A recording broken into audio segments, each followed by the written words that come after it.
Bella Ribbentrop, it is great to talk to you for She Can today. Tell us a little about yourself and what you do. Hi, Steffi. Great to see you. Very honored to be part of this interview and that you asked me.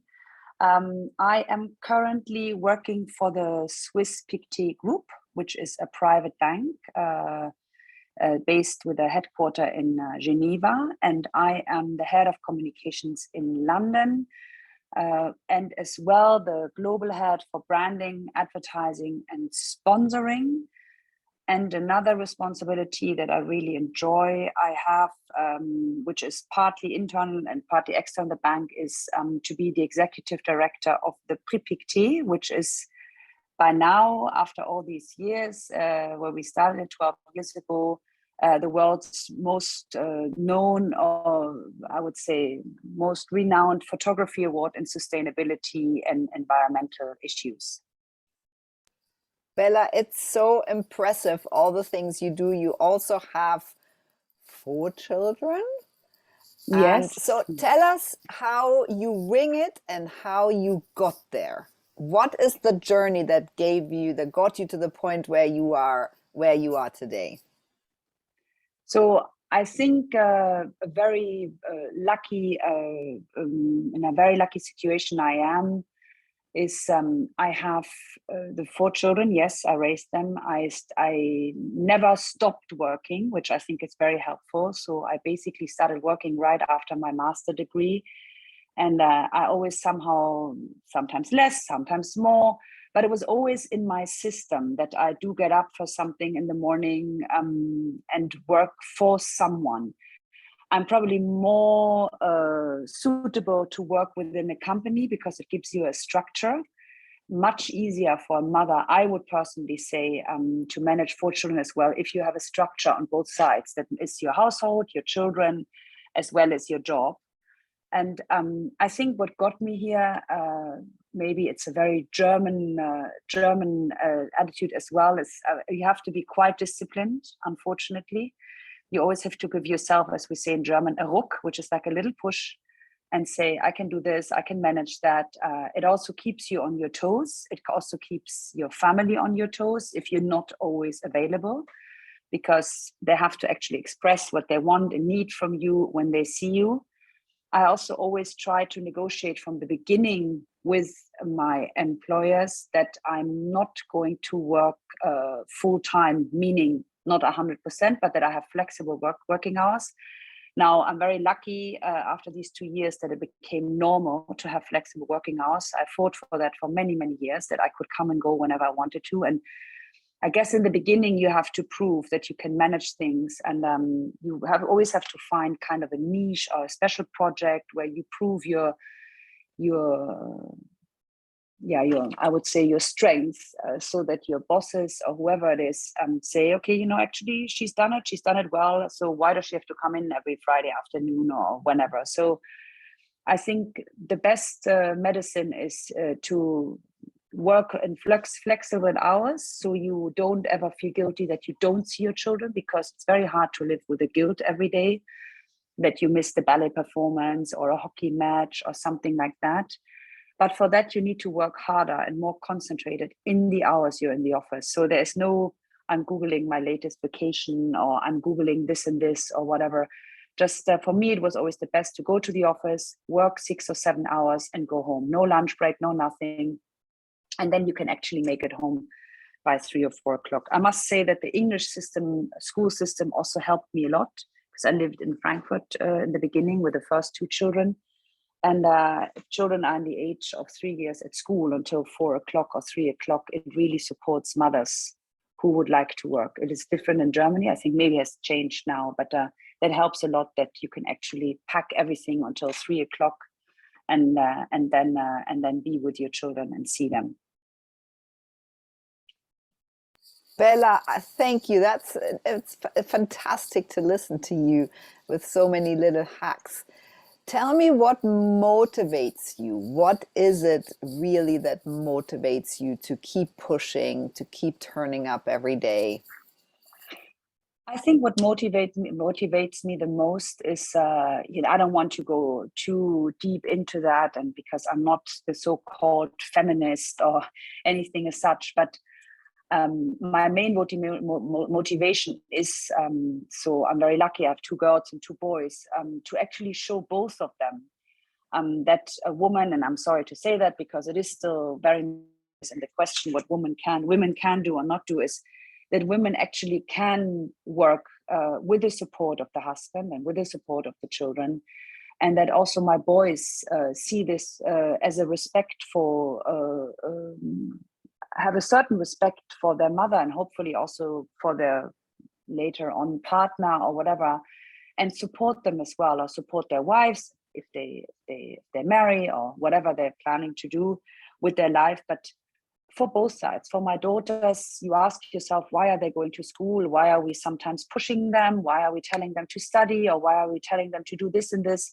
if in the end the outcome is that they can actually never prove what they've learned and what they've studied? And it does help if you work in an environment or for something that you have learned certain things at university or at a school or at something else, and that you can actually prove what you've learned. Because I have to be very honest here, you can't really prove I don't know, your master in history if you stand behind the iron board the whole time. I mean, it's still interesting, but it also should encourage my children that they see that you can manage a work-life balance in quite a good way. So it motivates me, coming back to your question, to actually lead by example for my children. And it also motivates, of course, like anyone, it motivates you if you get a lot of praise and promotion within a team, or from your boss, from your company. That should also be said. It's very rewarding that you have that as well, and not only your friends or your family tells you how great you are, but that there are also external people who could also tell you, you know what, it's actually not good what you're doing. It also motivates me because I think it's something for your own character, that you work with people who are, as I said, not always on your side. They're very honest to you, and you actually have to prove yourself every day, which is maybe not always a fun thing, but it motivates you, that you think, I'm learning this for life. Maybe this person was right, what she or he told me about myself and how I am with them, or how I'm talking to them and how I'm managing them. And maybe it also helps me for my own children, how I do certain things and not take them too seriously. It also motivates me, especially in a system in England, where the constraints of schools are very hard for our children, to actually step away from it and say, I'm happy that I have my other little life at my job or whatever I'm doing. It doesn't have to, I can also be self-employed, to not only be focused on what's happening with my children and be the whole time on top of them, which I would probably be because I'm quite an organized person. And so it motivates me to say, I have my sanity when I'm working, I can do my thing here. And then when I see them in the evening, I can be totally chilled and relaxed, and they've done their thing during the day. And it also motivates me that my husband is very supportive and says it's very appreciative of that I'm earning money and I can contribute to the family. I know life is not always about money, but it is sometimes rewarding that you say, you know what, I'm going to buy myself these boots now, and I'm going to pay for them, and I actually wear them much nicer and much more than if I had given them to me as a present. That's a little bit my motivation as well, that I say, it's actually mine, or I buy beautiful presents for my husband and can say, I've paid for them and I worked hard for them. It was a monthly salary what I bought you at Art Basel or something like this. And so that motivates. So I would lie if I say a salary or promotion in a job doesn't motivate you. But it's also nice to get this reward from the children. When I saw the university applications from my daughter, and she wrote, I'm very proud of my mother, what she has achieved. And so I'm trying to be a little bit a role model also for my whole team. I have mostly millennials, and say, you can manage everything. Don't think you can't have a partner and have children because you have this job. Just you can manage everything at the same time. If there's a will, then you can. Amazing, Bella. I love that you are this walking example. Bella, what would you say is your superpower? What is the superpower that made you launch a Prix Pictet and you made it so successful? What is it? I think so.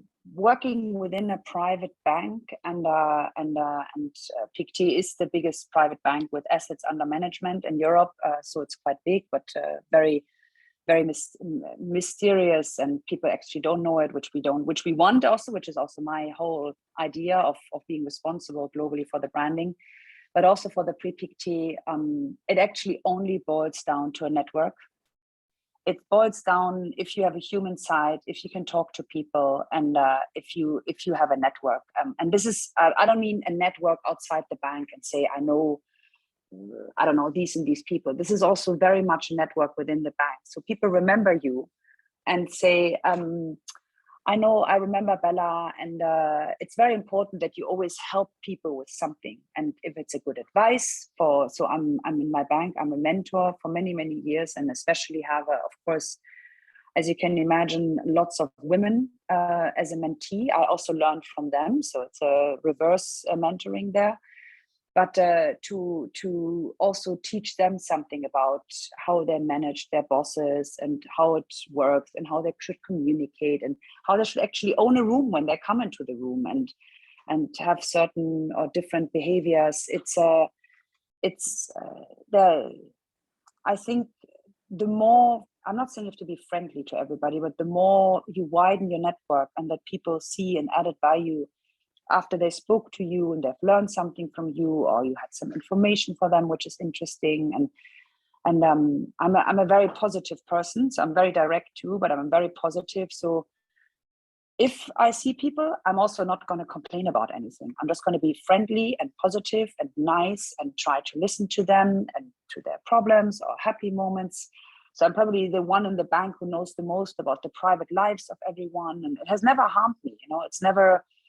I'm always interested to hear about it. So it's something, I think it's a value you have, or how would I call it? It's not about network, but it's being interested in other A people's lives. curiosity.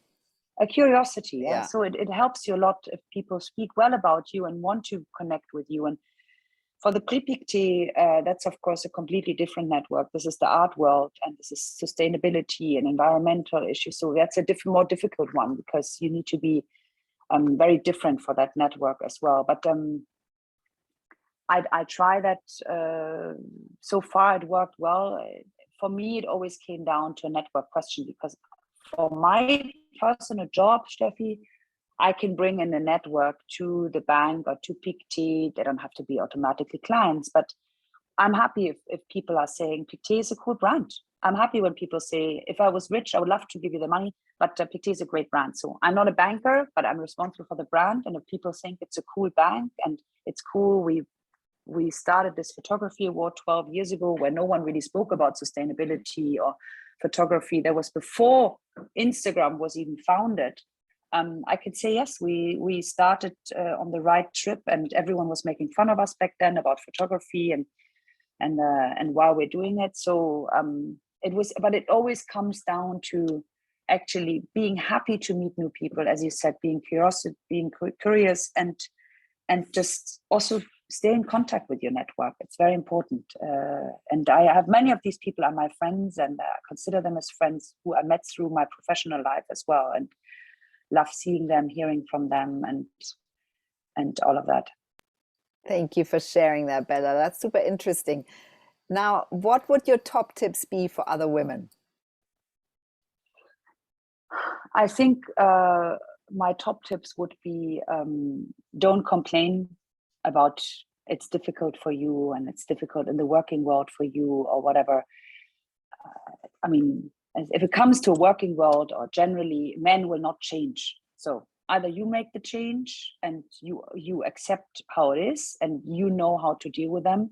So I would always say, if this might be a problem or not for a woman, especially in a world where men are quite dominant, you need to learn how to adapt and how to play with that. And there are many tricks also, how to go into meetings and how to deal with men and how to get the best out of it. It doesn't always work, but it's don't complain about it. Don't complain. And it's so difficult for me and my role and whatever. It's not going to help you. It's not going to bring you anywhere. You'll be seen as the complainer.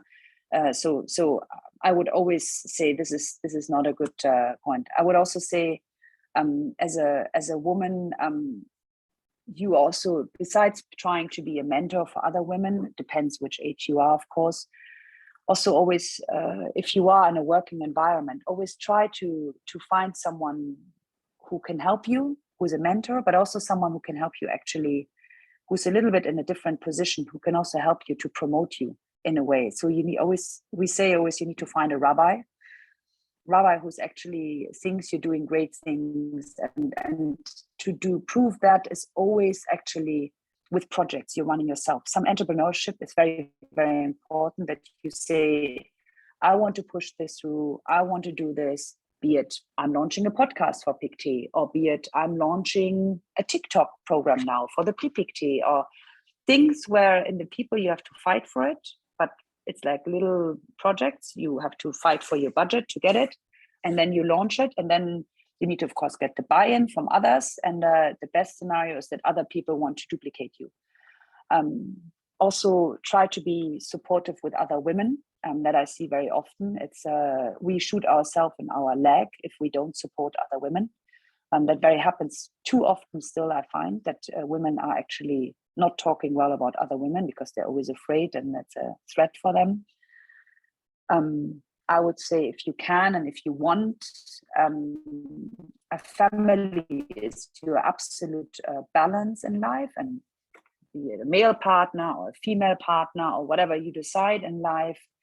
You need this work-life balance. It's a very difficult one to be there alone in an office all day long, or work alone, or if you're an entrepreneur or not, and don't have this very rewarding life balance with be it a husband or a wife or a partner or children, or I think a dog or cat is not enough. So and I see this very often in the younger generation now, that they think they should work first, and then they should wait, and then work again, and then maybe they find someone when they're 40 or 45. And at that stage, it's very late. It's actually, one should make sure you have someone before who's also supporting you with all of that, and that you can actually pull your heart out as well. What else would I say, Steffi? I think you've done great. You've given so many. No, but maybe you want some. But maybe you want some specific tips.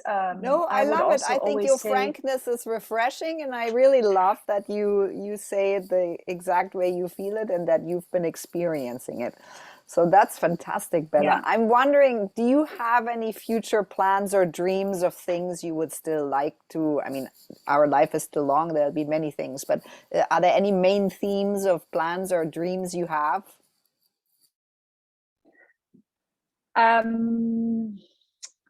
I mean, I'm very was always very impressed by you, because you are actually an entrepreneur and don't work in this. I work in a scaffolding, so for me it's easy and whatever. So I could at some point see myself probably not working anymore, just because I think my role is I'm not saying it's tied to a young person or whatever, but at some point you also have to leave the way for the younger generation to raise in that. Although Pictet is maybe quite old-fashioned in that sense, and they love to have people there who understand the brand well. We, in this case, myself. But I think in the future, I would love to.